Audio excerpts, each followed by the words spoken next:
आऊज़ु बिल्लाहि मिनश शैतानिर रजीम, बिस्मिल्लाहिर रहमानिर रहीम। अस्सलाम वालेकुम। उम्मीद करती हूँ आप सब खैरियत से होंगे।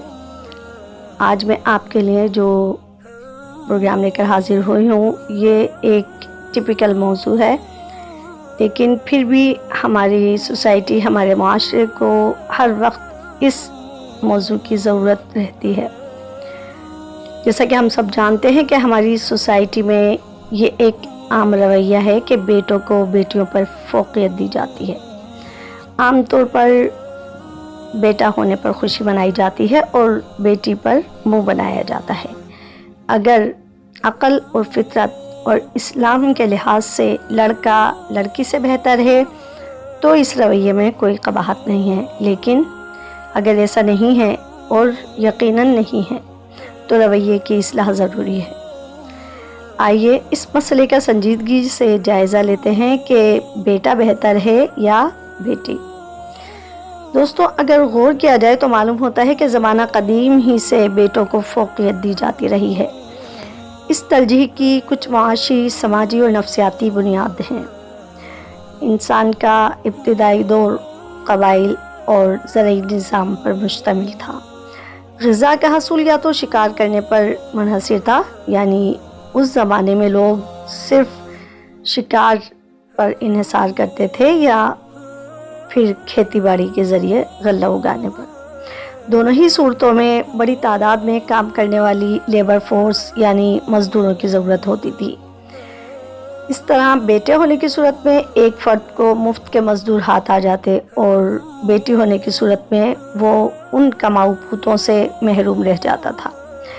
बेटे को तरजीह देने की एक समाजी वजह ये भी थी कि बेटों और पोतों की कसरत समाज में एक एहसास तहफ़्फ़ुज़ फराहम करती और उनके मुबैना दुश्मनों से दिफा में मुआविन साबित होती थी। इसके बरक्स बेटी की विलादत की सूरत में एक तरफ तो मुहाफ़िज़ों की नफ़री में कमी वाक़ हो जाती और दूसरी जानिब लड़की के बालिग़ होने और शादी तक उसकी हिफाजत का बोझ भी पड़ जाता था।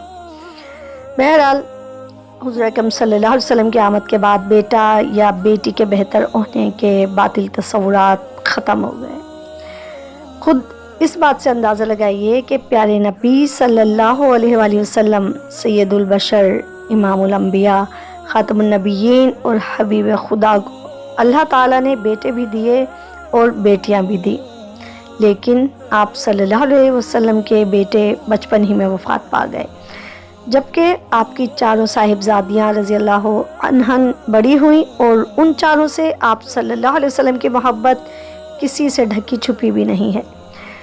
शरीयत ने हमें बता दिया कि अल्लाह ताला के सामने मर्द और औरत दोनों बहैसियत मुसलमान बराबर हैं।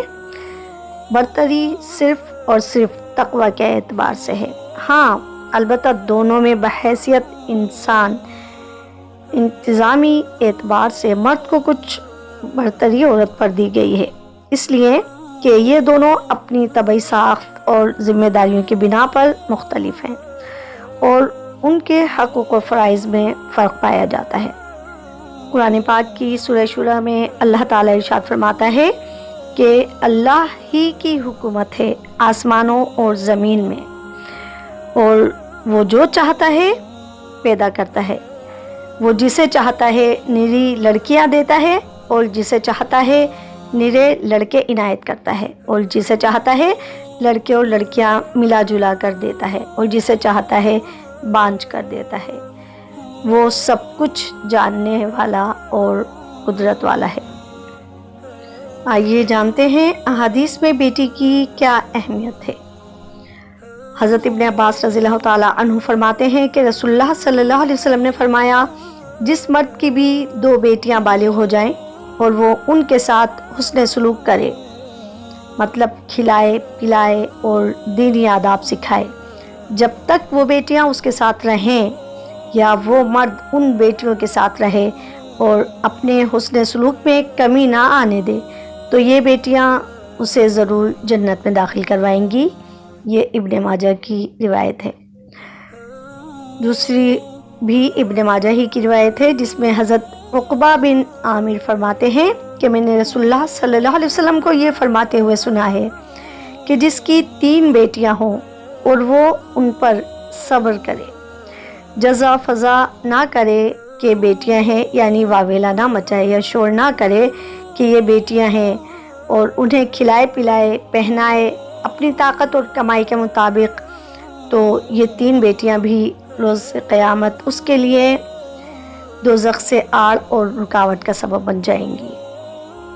اسی طرح عروہ حضرت عائشہ رضی اللہ تعالیٰ عنہ سے روایت کرتے ہیں، انہوں نے بیان کیا کہ ایک عورت اپنی 2 بیٹیوں کے ساتھ مانگتے ہوئے آئی، اس نے میرے پاس سوائے 1 کھجور کے کچھ بھی نہیں پایا، میرے پاس صرف وہی 1 کھجور تھی، تو میں نے وہ کھجور اسے دے دی۔ اس عورت نے اس کھجور کو اپنی دونوں لڑکیوں میں بانٹ دیا اور خود کچھ نہیں کھایا، پھر کھڑی ہوئی اور چل دی۔ جب نبی کریم صلی اللہ علیہ وسلم ہمارے پاس آئے تو میں نے آپ سے بیان کیا، آپ نے فرمایا جو کوئی ان لڑکیوں کے سبب سے آزمائش میں ڈالا جائے تو یہ لڑکیاں اس کے لیے آگ سے حجاب ہوں گی۔ یہ بخاری شریف کی روایت ہے۔ ان آیات اور احادیث میں یہ بیان کیا گیا ہے کہ بیٹا یا بیٹی کا ہونا یا بانجھ پن سب کچھ اللہ کے چاہنے پر منحصر ہے۔ وہ سب کچھ جانتے بوجھتے کامل علم کے ساتھ حکمتوں اور مصلحتوں کو مد نظر رکھتے ہوئے یہ کام کرتا ہے۔ وہ حکمت اور مصلحت کیا ہے؟ اس کا جواب اس آیت کے سیاق میں موجود ہے کہ یہ دنیا جزا سزا کا مقام نہیں بلکہ آزمائش کی جگہ ہے، چنانچہ بیٹے یا بیٹی کا پیدا ہونا انسان کو شکر یا صبر کے امتحان میں ڈالتا ہے، نیز لڑکا ہو یا لڑکی۔ اللہ تعالیٰ یہ دیکھتے ہیں کہ والدین کس طرح ان کی درست تربیت کر کے اپنی ذمہ داریاں پوری کرتے ہیں۔ دوسری جانب بانجھ پن کو انسان کو صبر کی آزمائش میں لے آتا ہے، چنانچہ اس سارے عمل میں انسان کی آزمائش یہی ہے کہ وہ کس خوبی سے محرومی پر صبر اور استقامت کرتا، جزا و فضا سے یعنی واویلا مچانے، شور سے، شکوہ شکایت کرنے سے گریز کرتا، اللہ کی حکمتوں پر بھروسہ کرتا اور غیر اللہ کے آگے ہاتھ پھیلانے کی بجائے خالص اپنے رب ہی سے رجوع کرتا ہے۔ بے شک بیٹے یا بیٹی کی خواہش کرنا اور اس کے لیے دعا کرنا کوئی بری بات نہیں، لیکن جب ولادت ہو جائے اور اللہ کا فیصلہ صادر ہو جائے تو اس کی رضا پر راضی رہنا اور اس کے فیصلے کو خوش دلی سے قبول کرنا ہی عبودیت ہے، اور یہ عبودیت ہمیں اس مقام پر پہنچاتی ہے جس کا اللہ تعالیٰ نے ذکر فرمایا ہے۔ دوستو، اللہ تعالیٰ سے یہی دعا کرنی چاہیے کہ یا رب العالمین جتنے بھی مومن مسلمان جو بے اولاد ہیں ان کو نیک اور صالح اولاد عطا فرما، ان کو لمبی زندگی عطا فرما، اور جو اولاد والے ہیں ان کی اولاد کو ہم سب کو بھی ہمارے والدین کے لیے دونوں جہاں کے لیے صدقہ جاریہ بنا۔ رب ارحمہما کما ربیانی صغیرا۔ دوستو، پروگرام پسند آیا ہو تو پلیز اسے لائک کریں، شیئر کریں اور کمنٹس کے ذریعے مجھے اپنی رائے دینا نہیں بھولیے گا۔ مجھے آپ کے کمنٹس کا انتظار رہتا ہے، اور چینل کو سبسکرائب کریں۔ شکریہ، اپنا خیال رکھیں، اللہ حافظ۔